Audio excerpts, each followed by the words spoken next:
Le monde des crypto-monnaies se prépare actuellement pour une date très importante. D'ailleurs, cette date a permis au Bitcoin de passer la barre des 40 000 $. Elle a contribué à passer la barre des 40 000 $. Et tout laisse penser que ça devrait continuer. Donc la question à se poser aujourd'hui est jusqu'où peut aller le Bitcoin d'ici le 10 janvier ou entre le 5 janvier et le 10 janvier. Pourquoi je dis entre le 5 et le 10 janvier? Parce que pendant cette période, de nombreux experts pensent que plusieurs ETF Bitcoin pourraient être approuvés. Alors aujourd'hui, nous allons examiner de plus près quel ETF pourrait être approuvé, comment les prix peuvent évoluer et quel ETF va être validé en premier. Je vais également te partager d'autres nouvelles super importantes. On commence, on perd pas de temps. Une chose est certaine, sur les 4 prochaines semaines, il est important de rester connecté au marché des crypto-monnaies et de rester attentif. En période de bear market, je vous disais essentiellement d'accumuler et de prendre un peu de recul. Mais là, c'est différent. Les semaines qui vont arriver promettent d'être très animé. Alors ici, tu as toutes les demandes de TF Spot Bitcoin qui sont actuellement étudiées par la SEC. Tu remarqueras qu'il y a plusieurs deadlines, plusieurs dates limites. Ce qui compte là, c'est la dernière date limite marquée en vert sur l'image. On voit que la date limite la plus proche pour un ETF Spot Bitcoin est le 10 janvier. Et c'est celle d'Ark Invest. Le fonds d'investissement de Cathie Wood, je vous l'ai déjà présenté sur la chaîne. Puis il y a eu des discussions récentes entre la SEC et des acteurs majeurs comme Ark Invest, BlackRock, Fidelity et les autres, ce qui a permis de faire quelques ajustements sur les demandes. Et on a même remarqué que le temps employé par des membres de la SEC avait changé.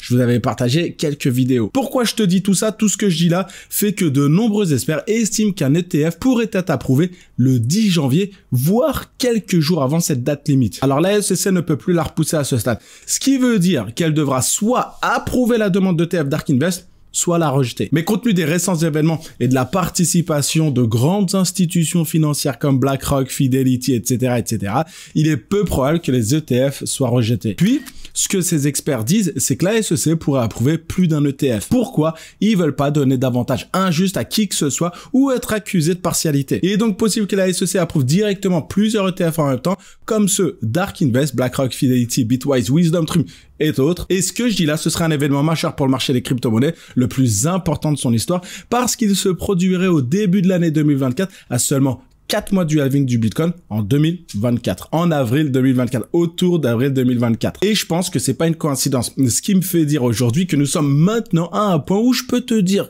assez facilement qu'il est judicieux d'investir entre 70 et 90% de ton budget avec, dans l'idéal, une majeure partie investie pendant le bear market. Pourquoi je dis 70-90%? Le reste de ton budget peut servir en cas de chute, en cas d'opportunité s'il y en a une. On a souvent tendance à conseiller le DCA dans ses investissements. Un YouTuber, comme ça je te le dis, un YouTuber ira toujours conseiller le DCA à son audience. Ça lui permet de pas trop se mouiller, de pas prendre de risques. Il dit qu'il faut investir, mais voilà, il prend pas trop de risques. Maintenant que j'ai dit ça, la question que j'ai envie de poser, est-ce que dans le cas actuel, dans la situation actuelle, le DCA est une bonne approche? Je sais pas, vous me dites ce que vous en pensez. Autant ces 2 dernières années, oui, mais aujourd'hui, dans le contexte actuel, je sais pas. Il y a 2 façons de pratiquer le DCA.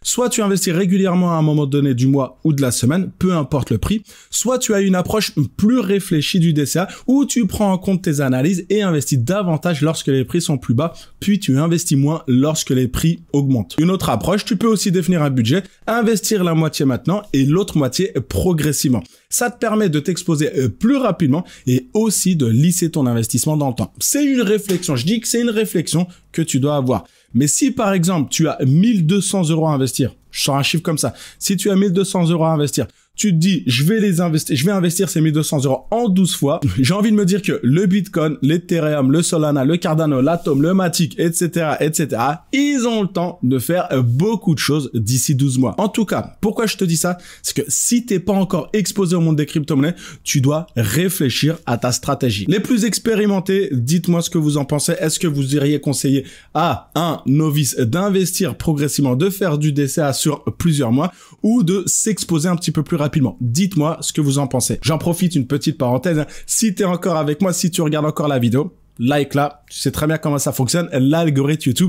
Like là. Merci. Allez, c'est tout. Allez, on poursuit. En tout cas, je suis impatient de voir ce que ça va donner. Un point que j'ai déjà abordé, j'en ai fait une vidéo complète sur la chaîne, mais je tiens à refaire une petite piqûre de rappel. S'il te plaît, il va se passer beaucoup de choses dans les prochains mois. S'il te plaît, ne fais pas l'erreur de ne pas prendre de profit. Ne fais pas l'erreur de ne pas prendre de profit. Parce que des chiffres verts les chiffres verts que tu vois à l'écran ne sont que des chiffres verts. Les profits concrets sont les vrais gains, ceux que tu as sortis. Je poursuis, je fais un focus actualité. Cette semaine, les chiffres de l'inflation aux États-Unis sont sortis. Ils sont actuellement de 3,1%, exactement comme prévu. Pas de surprise là. Ça va dans le sens de la politique monétaire des États-Unis et de la Réserve fédérale. En théorie, ça signifie que l'inflation diminue, ce qui pourrait entraîner une réduction anticipée des taux d'intérêt en 2024. C'est un sujet que j'ai déjà présenté sur la chaîne. Hier, on a appris que les taux d'intérêt ne bougeaient pas. Encore là, pas de surprise, rien du tout, ils vont rester au-dessus de 5%. Et d'ailleurs, les experts estiment que les taux d'intérêt devraient commencer à baisser autour de mars 2024, mai 2024. Et ça sera également très favorable pour les actifs, pour les marchés, parce que des taux d'intérêt bas sont généralement associés à des marchés en hausse. Une autre news, l'un des développements les plus intéressants de ces derniers jours, qui est bizarrement passé un peu inaperçu, est que Google a secrètement modifié sa politique de publicité sur les crypto-monnaies dans ses conditions générales. Il y a quelques années, souvenez-vous, Google avait interdit les publicités sur les crypto-monnaies, mais maintenant, les publicités pour les trusts de crypto-monnaies, c'est-à-dire les ETF, seront à nouveau légales à partir du 29 janvier. C'est peut-être une coïncidence incroyable et certainement pas planifiée du tout, parce que j'imagine difficilement les grandes institutions comme BlackRock, totalement honnête, BlackRock et d'autres, influencer cette décision en coulisses pour correctement promouvoir leur ETF. Je pense que c'est une coïncidence. Dites-moi ce que vous en pensez. Alors, comme je t'ai dit, il reste plus qu'à attendre le 10 janvier, ça va venir très vite. Il semble que la direction que prendra le cours du Bitcoin est maintenant assez claire. Faudra être attentif et suivre les prochaines semaines. De toute façon, tu sais très bien, je me suis engagé à t'accompagner dans cette aventure, que ce soit ici ou sur mon canal Telegram. Je viens, par ailleurs, comme ça pour info, sur Telegram, on vient de passer la barre des 200 inscrits. On est autour de 209, c'est autour, le mec qui te donne un chiffre précis, 209 inscrits. Merci à toutes les personnes qui ont rejoint le canal. Pour info sur ce canal, si tu le sais pas, je propose quoi? Des vidéos exclusives pour les membres du canal, des news, mes positions, des tutos, je vous en ai partagé un rien qu'hier.